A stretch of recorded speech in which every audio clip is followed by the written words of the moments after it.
Oba, pessoal, meu nome é Gustavo Sayani, hoje é dia 6 de agosto de 2025 e este é o nosso episódio número 1176 do Naive Investor. O Flávio Gonçalves deixou um comentário sugerindo que a gente dê uma olhada na na Pague Menos, tá? Vamos lá. De fato, eu ainda não peguei os números de 2024 da Pague Menos, então é uma boa oportunidade mesmo. Obrigado, Flávio. Vamos lá. O que é a Pague Menos, né? Para começar, medicamentos e manipulação. Então parece ser uma rede de farmácias. Eu acho que é uma empresa que entrou na bolsa relativamente recente, há relativamente pouco tempo. Então, vamos ver como é que a gente pode saber isso. Empreendimentos, Pague Menos. Geralmente eu vou aqui no Yahoo Finance All e aqui, ó, setembro de 2020. E eu considero isso recente, tá, pessoal? 5 anos, um pouco menos de 5 anos. É por aí, até 5 anos é bem recente, né? Até 10 anos é meio recente. Claro, muitas empresas nem duram 10 anos, mas enfim. Por que esse referencial do que é recente e do que não é recente?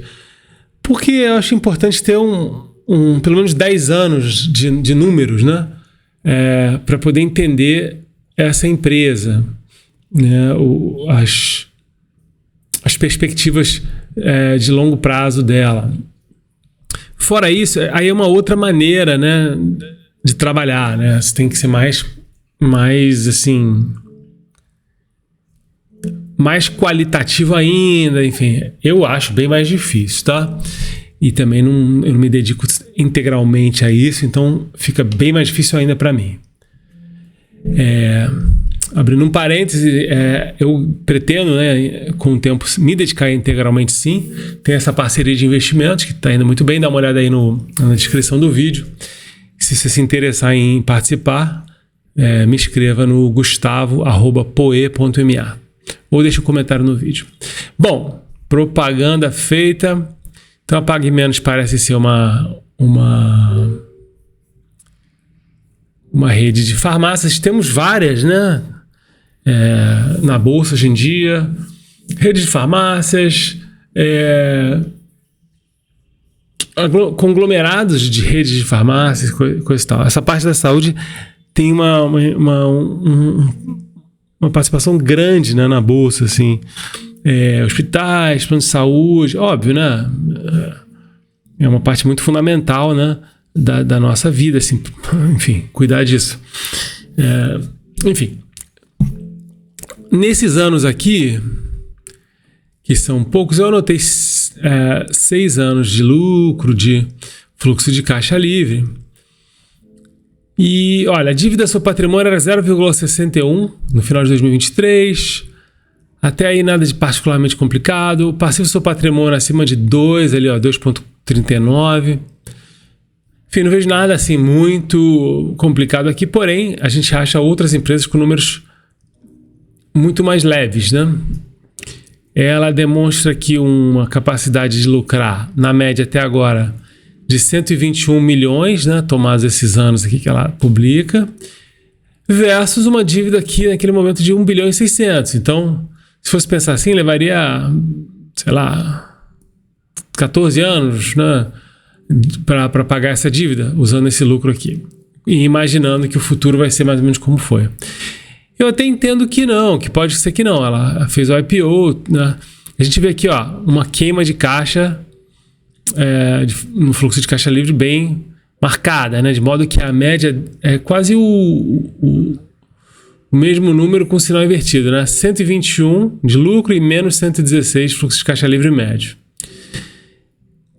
Nesses casos, assim, o que eu vejo, o que eu procuro olhar, primeiro indicativo se esse movimento aqui está dando certo é se a receita está crescendo, né?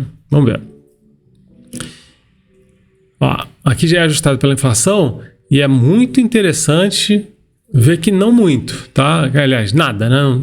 Mesmo em 2019 ali, ó, a receita já foi 13 bilhões. Tá, podemos pensar que teve uma pandemia, sem dúvida nenhuma.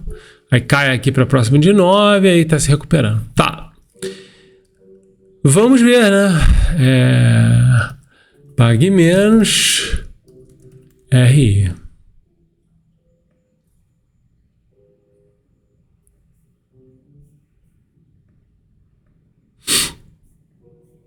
Então vou pegar os números de 2024, tá?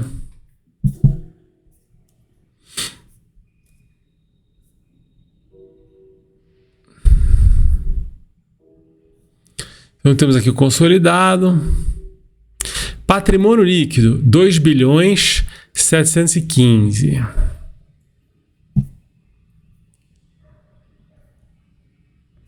Então patrimônio líquido, vou até colocar aqui o ajuste pela inflação. Ele até cai ano a ano. Esses são os números aqui. Não vou comentar muito agora, não. Passivo. Então, vou somar. Já até tenho o passivo somado aqui. Então, ele vai de 6.300 para 6.262. Uma coisa que eu gosto de ver é se ficou mais pesado no circulante ou não, ou seja, se esse passivo ficou mais urgente. Um pouquinho, não muita coisa não. Vamos ver aqui a parte de dívidas.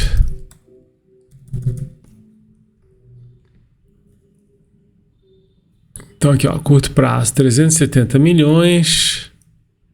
Longo prazo, 1 bilhão e 47, totalizando 1 bilhão e 417.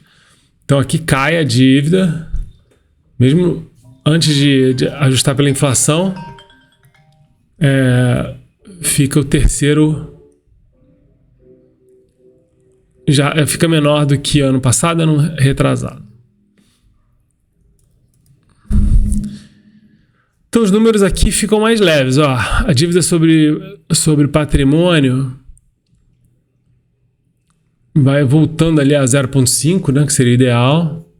O máximo ali que eu gosto, assim, né? E o passivo sobre patrimônio volta a 2,31. Legal. Liquidez corrente, ou seja, ativo circulante, 4 bilhões 615, divididos pelo passivo circulante, 3.381. 3 bilhões 381. Então vai ali 1,36. Tem estado abaixo de 1,5, né, que seria o mínimo assim, desejável, isoladamente. Enfim, também não sinaliza nada que o mundo vai acabar, né?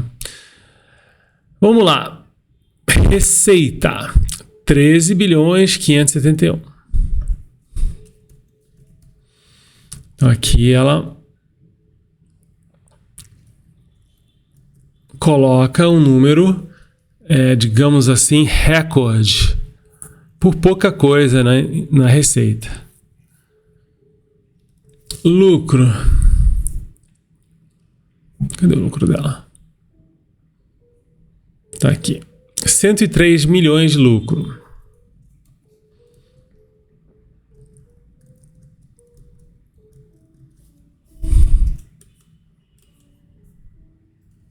Daqui a pouco eu comento o lucro, média de lucro, coisa e tal. Vejamos agora o fluxo de caixa livre.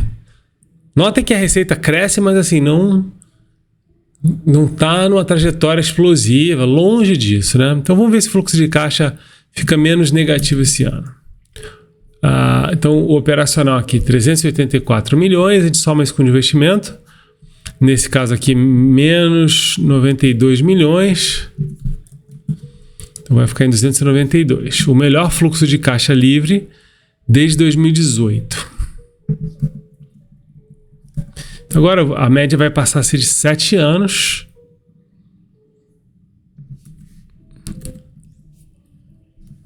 Vamos colocar aqui.